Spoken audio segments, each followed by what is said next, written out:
해마다 이맘때면 아무리 안 쓰려고 해도요, 어쩔 수 없이 쓰게 되는 한 말이 있습니다.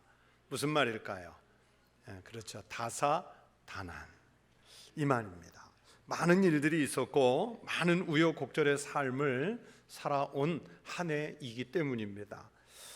너무나 많은 일들이 매일 매달 계속되다 보니까 연초에 있었던 엄청나게 큰 일들은요, 벌써 까마득하게, 그게 마치 옛날에 있었던 일처럼 까마득하게 잊고 있었습니다. 예를 들면 2월 달에 튀르키예에 엄청난 지진이 일어나서 수를 다 헤아릴 수 없는 인명피해, 재산피해가 있었고요.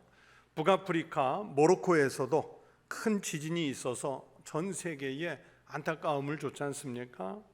역시 북아프리카인 리비아에서는 어느 날 갑자기 대홍수가 일어나서 그냥 한나절 사이에 2만 명 가까운 사망자가 나올 정도로 아주 최악의 비 피해를 입었습니다. 러시아와 우크라이나 전쟁은 2년이 다 되면서 사람들에게 그 비참한 전쟁이 잊혀져 가고 있습니다. 우리는 여기에서 잘 모르고 지났지만요, 금년 2023년에 우리 지구 반대편 딱 남미에서는 금년에 아주 극심한 가뭄 때문에 재앙의 상황을 만났었고요. 세계는 폭염과 홍수, 폭설, 이어지는 화산 폭발 때문에 이 자연재해를 이제는 우리가 스스로 감당해내지 못하는 그런 지구적 환경이 되고 있습니다. 지난 10월부터 이스라엘과 팔레스타인 무장단체 하마스가 전쟁을 하면서 세계의 평화가 실종되고 언제 어디서 어떤 형태로 또 다른 전쟁이 일어나지 않을까 전전긍긍하면서 연말을 보내고 있는, 이게 현재 우리 상황입니다. 이런 혼란한 세상에서 우리나라도 예외 없이 많은 고초를 겪으면서 1년을 보냈지요. 여러분, 사람의 기억이라는 것이 좋은 일보다는 힘든 순간을 더 자세히 기억하는 그런 구조인데, 금년도 생각해 보면 물론 기쁘고 행복하고 감사한 일들도 많이 있었겠지만 정말 힘든 일들이 먼저 떠오르는 그런 한 해였습니다. 올해 2023년은 우리나라가 매월 기온이 급상승해 가지고 월 최고 기온이 1년 12달 중에 8달을 새로 갈아치운 해로 기록이 되고요. 정치인들은 국민들에게 희망과 용기, 꿈, 이런 것들을 제공하는 것이 아니라 반대로 당리당략의 절정을 보여주고 국민을 편가르고 부정과 불의, 불공정에서 여전히 답습하면서 그 웅덩이를 빠져나오지 못하는 그런 시대에 놓여 있습니다. 해마다 극심해지는 자연재해는 우리나라도 피하지 못하고 한 달치 비가 하루 만에 쏟아져 내려서 우리 청주도 큰 아픔을 겪었던 기억이 있고 전국적으로 곳곳에 큰 피해를 입었습니다. 교사들의 권익이 학생과 학부모들에 의해서 큰 손상을 입고 선생님들이 길거리로 쏟아져 나와서 호소해야 되는 이런 고통을 우리가 입었습니다. 얼마 전에는 엑스포 유치에 실패해서 국민들이 낙심하기도 했고, 한여름 폭염과 폭우 속에서 치른 잼버리 대회 때문에 나라 국가 이미지가 큰 손상을 입는 그런 일들도 있었습니다. 돌아보면 참 어려운 일들이 많이 있었어요. 그러면 한국교회라도 희망이 되어야 하는데, 여전히 우리 한국교회도 자기들 살 길이 바쁘고 또 코로나 때문에 무너진 예배의 현장을 복구해내기에도 매우 버거운 상황입니다. 너무 부정적 이미지만 말씀드린 것 같아서 죄송한데 오늘날 우리 현실이 그렇다는 진단입니다. 그렇기 때문에 이럴수록, 어려울수록, 난관을 만날수록 교회가 더욱더 바로 서야 하고 그리스도인들이 삶의 자리에서 더욱더 그리스도인답게 살아줘야 합니다. 교회와 그리스도인만이 세상의 진정한 희망이라는 메시지를 분명하게 제시할 수 있다는 것을 우리가 삶으로 증명해 보여야 합니다. 우리 청북교회와 성도들이 그런 비전을 함께 품어서 하나님께는 영광이고 또 이 땅에 평화를 주는 신령한 성도들이 되시길 축원합니다. 이스라엘의 조상이 되는 야곱은요, 자기 아들 요셉이 애굽의 총리가 된 덕분에 애굽 왕 바로 앞에서 자기 인생에 대해서 한번 회고할 수 있는 기회가 있었지요. 창세기 47장 9절이 자기의 인생을 축약한 말씀입니다. 야곱이 바로에게 아뢰되 내 나그네 길의 세월이 130년이니이다. 내 나이가 얼마 못되니 우리 조상의 나그네 길이 연조에 미치지 못하나 험악한 세월을 보내었나이다. 험악한 세월을 보내었나이다. 자기 인생 이제 130년 인생 되돌아보니까요, 험악한 세월을 살아왔다고 고백하죠. 아마 우리 인생도요, 야곱처럼 한번 우리가 어느 시점에 살아온 인생을 모아두었다가 회고하면 야곱과 같은 이 말을 할 수밖에 없을 거예요. 우리가 가끔 이렇게 말하잖아요. 야, 내가 얼마나 힘들게 인생을 살아왔는지 내가 살아온 인생 책으로 쓰면 12권도 더 쓸 수 있다. 그렇죠? 우리도 다 동일하게 그렇게 살아가는 거예요. 그만큼 험난한 인생을 살다는 얘기지요. 모세도 마찬가지예요. 그의 일생 말미에 그 연수의 자랑은 수고와 슬픔뿐이라고 말했고, 그러면서 그 수고와 슬픔뿐인 인생도 얼마나 빨리 지나가는지 신속히 가니 우리가 날아가나이다, 이렇게 고백을 했습니다. 여러분, 세상이 돌아가는 것이나 개인의 생활이나 그분들의 고백처럼 왜 그렇게 험악한 인생을 살아야 하고 왜 우리의 인생이 수고와 슬픔뿐인 인생을 살아야 합니까? 왜 세상에는 평화가 없고 왜 그렇게 평화를 실종한 채로 왜 그렇게 불안한 삶을 살아야 하는 시대입니까? 제 생각에는 중간에 막힌 담들이 너무 높이 쌓여 있기 때문이라고 봅니다. 보세요, 하나님과 사람 사이가 우리 인간의 죄 때문에 막힌 담이 되었고요, 사람과 사람 사이가 우리의 죄악 때문에 중간에 막힌 담을 높이 쌓았고요, 세대와 세대 사이가 막혔고 계층 간의 소통이 막혔습니다. 나라와 나라 사이가, 문화와 문화 사이가 막혀서 갈등과 반목이 반복해서 일어나고, 그러면서 그 중간에 막힌 담들 때문에 사람들은 공동체 속에 살면서도 삶이 점점 피폐해지는 거예요. 과거에 서로 맺힌 감정들 때문에 소통이 막혀 있습니다. 그 담을 막고 있는 그 중간의 담이 다른 것이 아니라 바로 우리 인간의 죄악이라는 그 담입니다. 누구에게나 주어진 삶의 조건, 환경 등은 다 비슷합니다. 다만 어떻게 해석하고 어떻게 받아들이느냐, 그리고 어떻게 만들어 가느냐의 차이가 평화를 만들기도 하고요, 같은 상황에서 갈등이 만들어지기도 합니다. 특별히 그리스도인들은 예수 그리스도를 통해서 어떤 형편에서나 평화의 마음으로 살아갈 은혜를 받은 사람들인 줄로 믿습니다. 예수님께서 그 일을 위해서 오셨듯이, 즉 중간에 막힌 담, 우리의 죄악의 담을 허물기 위해서 오셨듯이 우리 그리스도인들도 예수를 닮은 삶을 산다고 하면 내가 사는 자리에서 그 담을 헐어가면서 평화를 만드는 사람으로 살아야 하는 것입니다. 여러분, 예수님께서 처음 이 땅에 성육신에서 오시던 그 밤을 기억하십니까? 오늘은요, 교회력으로 성탄절 후 첫 주일이라는 이름이 붙어 있습니다. 여러분, 지난 일주일 전, 불과 일주일 전에 있었던 성탄의 그 감격을 일주일 만에 벌써 잊어버린 것은 아니신지요? 주님이 왜 오셔야만 했는지를 다시 잊지 않고 생각해야 합니다. 예수님은 베들레헴의 작은 마구간에서 태어나 말 구유 위에 놓이셨습니다.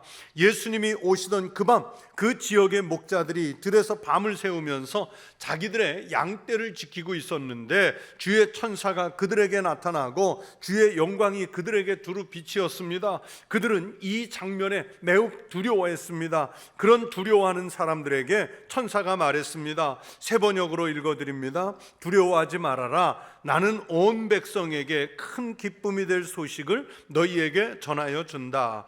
오늘 다윗의 동네에서 너희에게 구주가 나셨으니 그는 곧 그리스도 주님이시다.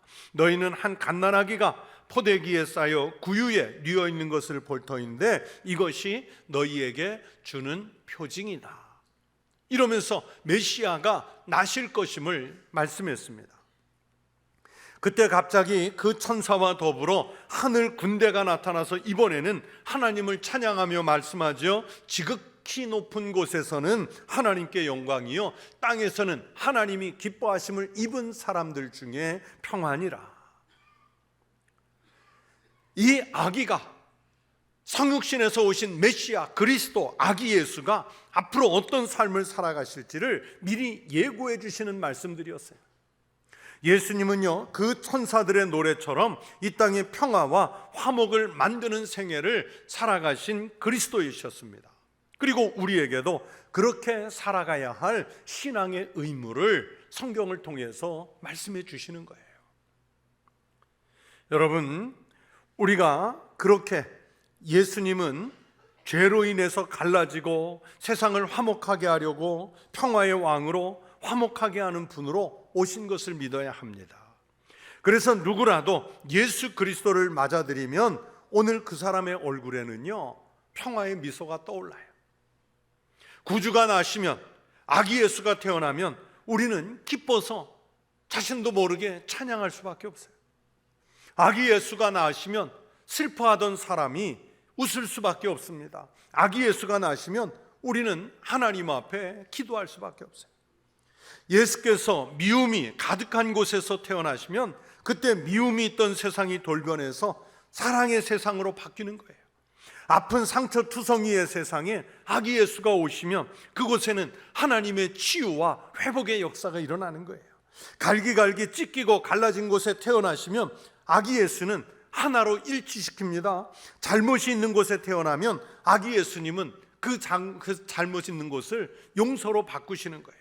절망에 빠져 우는 사람들이 있는 곳에 주님이 오시면 희망이 용솟아 오르게 됩니다. 깜깜한 밤에 주님이 임하시면 밝은 빛으로 바꾸어 줍니다. 슬픔이 있는 곳에서는 예수가 오시면 기쁨으로 변하는 거예요.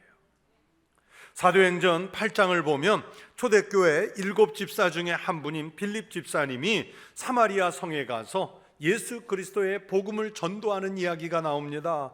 여러분, 사마리아가 어떤 곳입니까? 이스라엘 사람들에게 차별받고 소외받고 가난해서 세상적으로는 희망을 잃은 사람들이 모여 사는 도성이 성경 속에 사마리아 성으로 상징되지 않습니까? 그런 곳에 빌립 집사님이 찾아가서 복음을 전했더니 여러분, 어떤 변화가 일어났는지 아십니까? 그 성에 큰 기쁨이 있더라. 그 성에 큰 기쁨이 있더라. 여러분, 그들이 갑자기 가난했던 그들이 큰 부자가 돼서 기쁨이 임했습니까? 이스라엘 사람들에게 그렇게 소외되고 차별받던 사람들이 어느 날 이스라엘 사람들이 이제부터는 사마리아 차별 없다, 소외시키지 않는다, 그런 선언이 있었기 때문에 그들에게 기쁨이 임했습니까? 아니에요. 상황은 그대로입니다. 그런데 그곳에 예수 그리스도의 복음이 들어가 그들의 심령 속에 예수 그리스도의 복음을 영접하니까 그 속에 큰 기쁨이 있더라. 그렇게 예수님의 복음이 임하면 암울했던 세상이 기쁨으로 바뀌는 역사가 일어나게 되는 줄로 믿습니다. 그래서 성 프란시스코는 예수님을 평화의 도구라고 기도했어요. 만약에 여러분이 교회를 오래 다니면서도 삶의 기쁨이 내 심령 속에서 생성되지 않는다면 나는 그 신앙을 다시 한번 점검해 보셔야 합니다. 성도 여러분이 힘든 세월을 살지만 예수 그리스도를 믿는 믿음 때문에 희망을 잃지 않고 용기를 내서 더욱 능력 있는 성도의 삶을 살아내시기를 축원합니다. 예수님이요, 베들레헴에서 나을 것이라고 예언한 선지자가 미가인데, 미가는요, 그리스도가 메시아가 오시면 어떻게 세상이 변할지를 예언해 두셨습니다. 그리스도의 나라가 임하면 그 칼을 쳐서 보습을 만들고 창을 쳐서 낫을 만들 것이며 이 나라와 저 나라가 다시는 칼을 들고 서로 치지 아니하며 다시는 전쟁을 연습하지 아니하고라고 말씀했어요. 이게 무슨 뜻입니까? 전쟁을 하기 위해서 무기를 만들었던 재료들이요, 이제는 세상을 평화롭게 바꾸는 일들을 위해서 도구 자체가 바뀐다는 거예요. 용도, 목적 자체가 바뀐다는 얘기예요.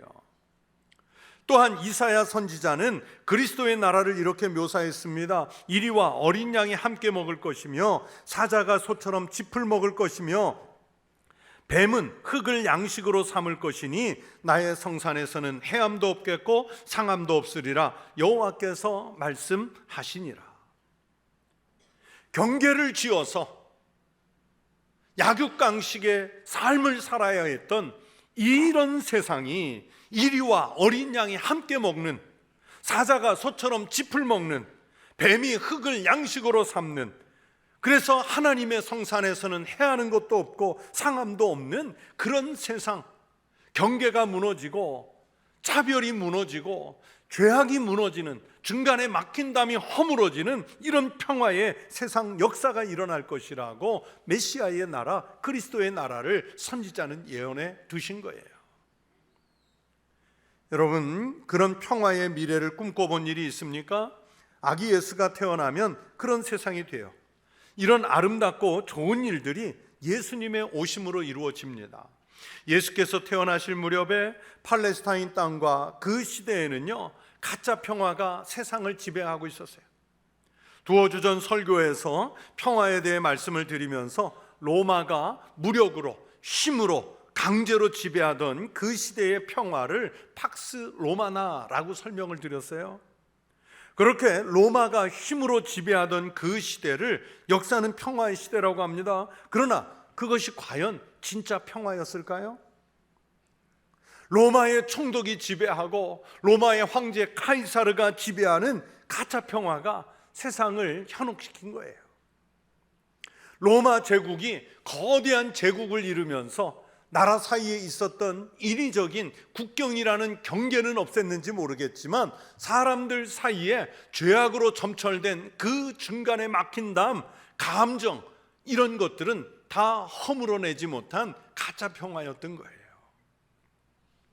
이렇게 무력에 의해서 만들어진 가짜 평화는 로마에게는 기쁨이었을는지 모르겠지만 이스라엘을 비롯한 모든 나라들에게는 엄청난 좌절이었어요. 그 가운데 이스라엘처럼 좌절당한 민족에게, 슬픔을 겪은 민족에게 아기 예수가 태어나심으로 슬픔을 기쁨으로 바꾸어 주는 거예요. 좌절을 희망으로 바꾸어 주시는 거예요. 여러분, 예수 그리스도를 꼭 만나십시오. 예수님을 제일 먼저 만난 사람들이 목자들이었죠. 그들은 가장 많이 슬픔을 당했기 때문입니다. 가장 큰 소외를 당했기 때문에 주님을 먼저 만나는 축복을 받았습니다. 사회에서 그 중간에 막힌 담 때문에 소외됐던 사람들, 가난했던 사람들이었지만 주님을 제일 먼저 만났어요.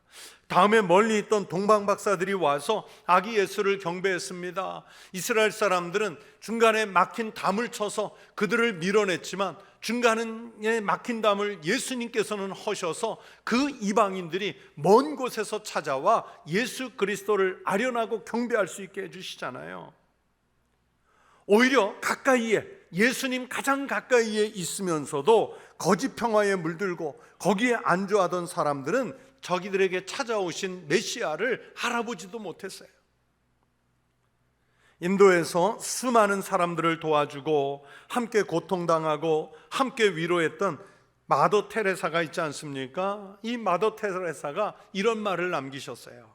세계를 정복하고 싶으십니까? 그러면 폭탄으로 하지 마십시오. 총기를 사용해서 세계 정복을 꿈꾸지 마십시오. 세계 정복은 단 한 가지, 사랑과 동정으로만 가능합니다. 사람의 마음을 정복할 수 있습니다. 예수 그리스도가 오시는 것은 평화를 만들기 위해, 화목하게 하는 직책을 수행하시기 위해서 오신 줄로 믿습니다. 예수 그리스도의 평화가 이루어지면 하늘에는 영광이에요. 영광이 여러분 따로 있는 게 아닙니다. 세상에서 평화를 만드는 삶을 살고 또 우리가 만든 평화를 기쁨으로 누리면 하늘이 영광으로 덮여집니다. 여러분, 영광이라는 게 어디 딴 데, 외딴 곳에 가 있는 것이 아닙니다. 하나님의 영광이 땅에 임하면 세상은 평화로 바뀝니다. 우리가 그리스도인으로서 평화의 삶을 만드는 삶을 살면 그 평화가 하늘의 상달이 돼서 평화가 하나님께 영광이 될 줄로 믿습니다. 우리가 예수를 믿는 목적은, 우리가 그리스도인 된 목적은 그렇게 하나님께 영광을 돌리기 위함입니다. 그러면 땅에 있는 동안 화평을 위해서 일하고 평화를 만들면 하나님이 영광을 받으실 줄로 믿습니다. 하늘의 영광이 땅에 임하면 평화가 되고 땅에 있는 평화가 하늘로 올라가면 영광이 되는 거예요. 그래서 중간에 막힌 담이 허물어지면 이 역사가 일어나는 거예요. 우리는 평화의 세계, 화목한 세계를 꿈꾸지요. 가정에 아무런 걱정이 없이 늘 평안하고 행복하기를 꿈꿉니다. 교회도 언제나 평안하기를 소망합니다. 누구나 그런 세상이 빨리 오기를 기다립니다.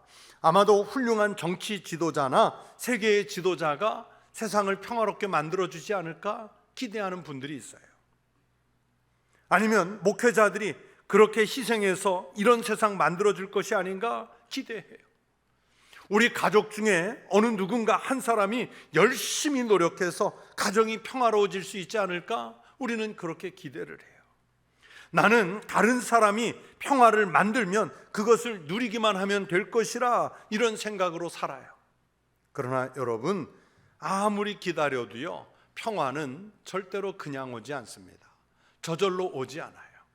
오히려 세상 사람들이 얼마나 악한지요, 심지어 우리 그리스도인조차도요, 예수를 믿는다고 하면서 세상에 가서 평화를 깨는 사람들이 얼마나 많아요.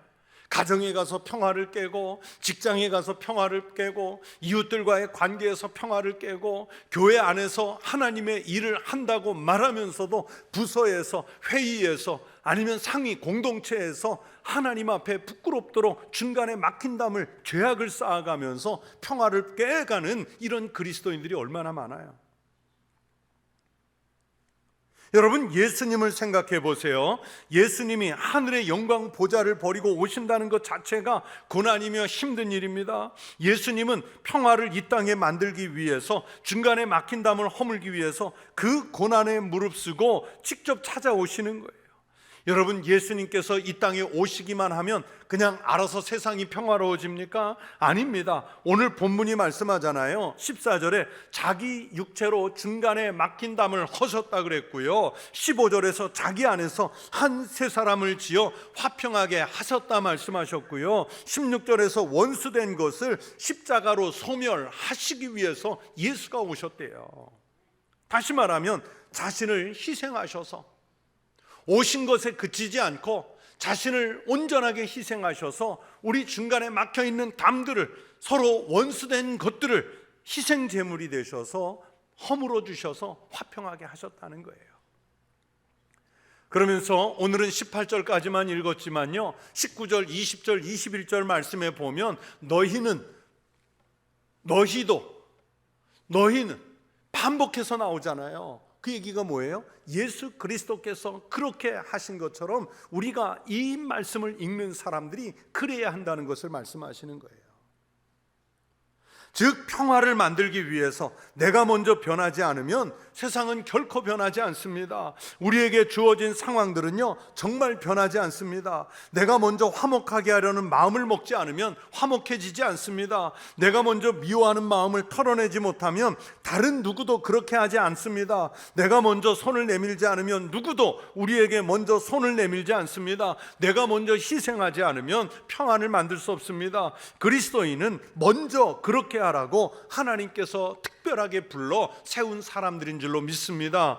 우리는 다른 사람들이 만들어 놓은 평화를 누리는 사람들이 아니라 내가 스스로 나서서 예수 그리스도의 십자가 희생을 닮아서 중간에 막힌 담을 허물어내고 둘이 하나 되게 세 사람을 짓고 십자가로 원수된 것을 소멸시켜서 내가 평화를 만들어가는 사람, 화목하게 하는 직책을 수행하며 살아가는 사람들이 되어야 합니다. 여러분, 그것이 바로 우리 그리스도인들의 의무인 줄로 믿습니다.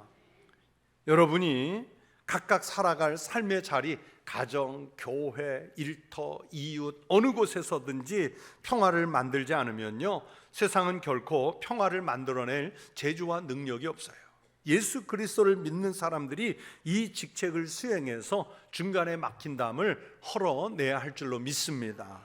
사랑하는 성도 여러분, 이제 하나님께서 우리에게 새해 2024년을 새로운 기회로 주실 줄로 믿습니다. 1년쯤 지나서 내년 이맘때쯤 이제 2024년을 마무리할 때가 되면 하나님께서 이 땅을 평화롭게 만들기 위해 애쓰신 여러분의 삶을 칭찬하는 큰 축복이 있기를 축원합니다. 그리고 모든 사람들이 여러분이 만든 평화를 즐길 수 있는 세상이 오기를 바랍니다. 우리나라가 평화의 나라가 되기를 축원합니다. 그렇게 중간에 막힌 담을 헐고 평화를 만드는 일에 여러분이 한 사람 한 사람 그리스도 예수를 닮아 그렇게 쓰임 받을 수 있게 되기를 주의 이름으로 축원합니다.